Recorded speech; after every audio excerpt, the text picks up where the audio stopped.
జనాన్ని నమ్మించి నట్టేట ముంచిన చంద్రబాబు ప్రభుత్వం ఆయన ఎప్పటిలాగే ఎన్నికల్లో హామీలు ఇవ్వటం, ఆ తర్వాత అధికారంలోకి వచ్చిన తర్వాత ప్రజల్ని ఎలా మోసం చేస్తాడో ఈ బడ్జెట్లో మీరు చూస్తే ఆయన తన ఇచ్చిన హామీల్ని ఎలా గాలికి వదిలేసాడో స్పష్టంగా అర్థమవుతుంది.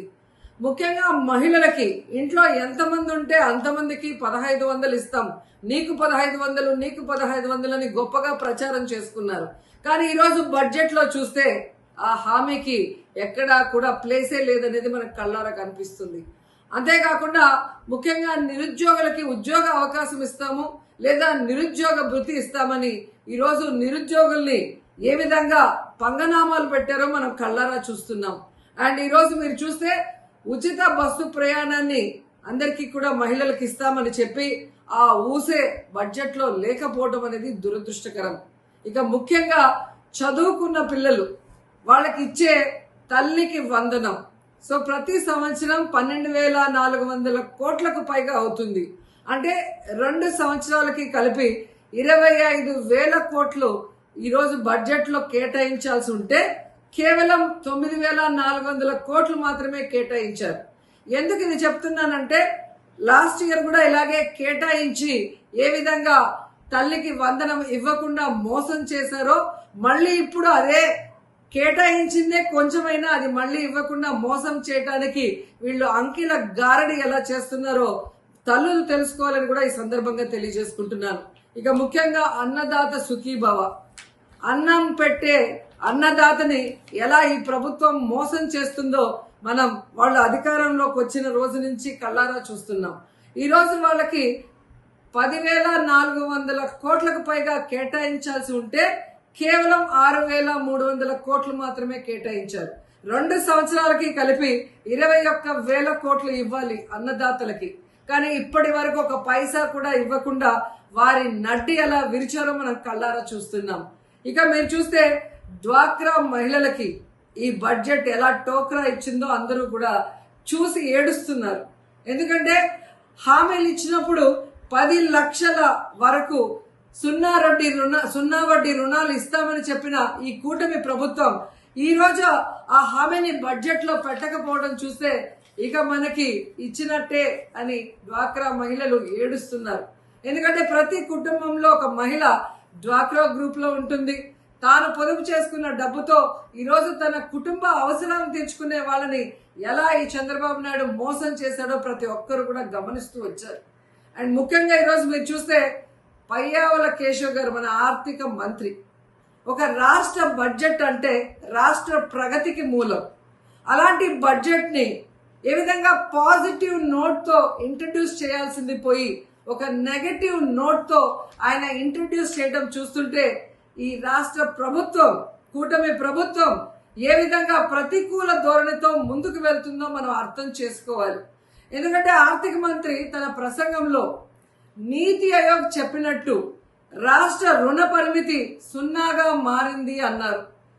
మరి అదే మంత్రి ముగుస్తున్న ఆర్థిక సంవత్సరానికి 1,00,000 కోట్ల అప్పులు చేశాము, ప్రస్తుత ప్రవేశపెట్టిన ఈ బడ్జెట్ అంచనాల మేరకు ఇంకా 75,000 పైచిలుకు కోట్ల రూపాయలని అప్పులు చేయబోతున్నామని ఎలా ధైర్యంగా చెప్పారో ఆయన ఈ రాష్ట్ర ప్రజలకు చెప్పాల్సిన అవసరం ఉందని కూడా ఈ సందర్భంగా తెలియజేసుకుంటున్నాను. ముఖ్యంగా మన రాష్ట్రంని ఈరోజు మీరు చూస్తే హిరోషిమా నాగసాకితో రాష్ట్రాన్ని పోలిస్తే ఎవరైనా పెట్టుబడులు ఈ రాష్ట్రానికి వస్తారా? ఈ రాష్ట్రాన్ని బాగు చేయాలనుకుంటున్నారా, సర్వనాశనం చేయాలనుకుంటున్నారా అనేది ఆయన చెప్పాల్సిన అవసరం ఉంది. ఎందుకంటే ఈరోజు పయ్యావుల కేశవ్ గారు చంద్రబాబు నాయుడు గారిని ఇంప్రెస్ చేయడానికి, భజన చేయడానికే సమయం అంతా కూడా వెచ్చిస్తున్నారు తప్ప తను పెట్టే బడ్జెట్ ఈ రాష్ట్రానికి రాష్ట్ర ప్రజలకి ఉపయోగపడే విధంగా పెట్టాలి అన్న దాని మీద ఆయనకి కాన్సన్ట్రేషన్ లేదు అనేది మనం ఆ బడ్జెట్ ప్రసంగం చూస్తేనే అర్థమవుతుంది. వాళ్ళ అధికారంలోకి వచ్చి 9 సంవత్సరాలు అవుతున్నా ఇంకా జగన్మోహన్ రెడ్డి గారి మీద దుమ్మెత్తి పోయటం, అబద్ధాలు చెప్పడం తప్ప మేము అధికారంలోకి వచ్చాక ఏం చెప్పాం, ఏం చేస్తున్నాం, దానికి ఎంత బడ్జెట్ కేటాయించాము అని చెప్పకపోవడం సిగ్గు చేయటని కూడా ఈ సందర్భంగా తెలియజేసుకుంటున్నాను. ఎందుకంటే చంద్రబాబు నాయుడు ముఖ్యమంత్రి గారు దిగిపోయే నాటికి, జగన్మోహన్ రెడ్డి గారు ముఖ్యమంత్రిగా ప్రమాణ స్వీకారం చేసే నాటికి రాష్ట్రం ఖజానాలో 100 కోట్లే ఉంది. కానీ ఏ రోజు జగనన్న నెగటివ్ గా మాట్లాడలేదు. మేము చేయలేము, రాష్ట్రం అప్పుల్లో ఉందని చేతులెత్తేయలేదు. చక్కగా రాష్ట్రాన్ని పరిపాలించాడు, సంపదని సృష్టించాడు. తనిచ్చిన ప్రతి వాగ్దానాన్ని 99% ఏ విధంగా అమలు చేశారో ఈ రాష్ట్ర ప్రజలందరూ కూడా గమనించారు. కానీ మీరు, నేను కేంద్రంలో చక్రం తిప్పాను, నాకు ఇన్ని సంవత్సరాల అనుభవం ఉంది, విజన్ ఉంది, విస్తరాకుల కట్టుంది అని చెప్పిన మీరు రాష్ట్రంలో ఎన్ని అప్పులు ఉన్నాయి, రేపు అధికారంలోకి వస్తే ఏం చేయగలము, ఎంత చేయగలము అని తెలీదా? తెలియకుండానే మీరు హామీలు ఇచ్చారా? అంటే ప్రజల్ని మోసం చేయడానికి ఎంత దూరమైనా వెళ్తారా? ఈ రాష్ట్రంలో జగన్మోహన్ రెడ్డి చేసిన అప్పులు చాలా తక్కువ.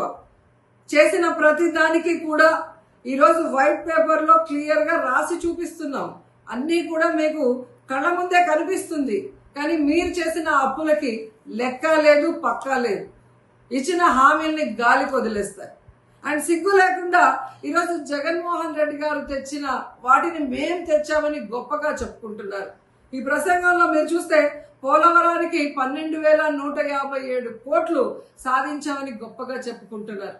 ఇదే ఆర్థిక మంత్రి పయ్యావుల కేశవ్ గారిని అడుగుతున్నాను, మీరు అపోజిషన్ ఎమ్మెల్యేగా ఉన్నప్పుడు, జగనన్న ముఖ్యమంత్రిగా ఉన్నప్పుడు కేంద్ర ప్రభుత్వాన్ని ఒప్పించి ఈ నిధుల్ని జగనన్న కాదా తీసుకొచ్చింది? 2023-24 బడ్జెట్ సంవత్సరంలోనే అధికారిక ఆమోదం పొందింది. అప్పుడు అసెంబ్లీలో అపోజిషన్ ఎమ్మెల్యేగా ఉన్న మీకు తెలీదా? ఎలా సిగ్గు లేకుండా అది మేము తెచ్చుకున్నాము అని మీ క్రెడిట్ గా చెప్పుకుంటున్నారో నాకైతే అర్థం కావట్లేదు. కనీసం దాన్ని సక్రమంగా ఉపయోగించి ఆ పోలవరాన్ని తొందరగా పూర్తి చేయండి అని కూడా మిమ్మల్ని కోరుకుంటున్నాను. అండ్ ముఖ్యంగా అమరావతి సెల్ఫ్ ప్రాజెక్ట్ గా నిరూపించుకున్నదని చెబుతూనే ప్రపంచ బ్యాంకు, ఆసియా డెవలప్మెంట్ బ్యాంక్ నుంచి మేము అప్పులు తీసుకొస్తామని ప్రకటించడం ఏంటో, దీన్ని సెల్ఫ్ ప్రాజెక్ట్ గా ఎలా చెప్పగలరు? ఈ రాష్ట్ర సాయం అవసరం లేదంటూనే రాష్ట్ర బడ్జెట్లో దాదాపుగా 6,000 కోట్లని కేటాయించారు. ఈరోజు మీరు ప్రవేశపెట్టిన దాంట్లోనే మనం చూస్తే, అంటే ఎవరిని మోసం చేయాలని కేంద్ర ప్రభుత్వం కట్టాల్సిన అమరావతిని ఈరోజు అప్పులు చేసి కట్టడం ఎందుకు? ఈ రాష్ట్ర ప్రజల్ని ముంచేయడం ఎందుకు? ఈ రాష్ట్రాన్ని నాశనం చేయడం ఎందుకు నేను ప్రశ్నిస్తున్నాను.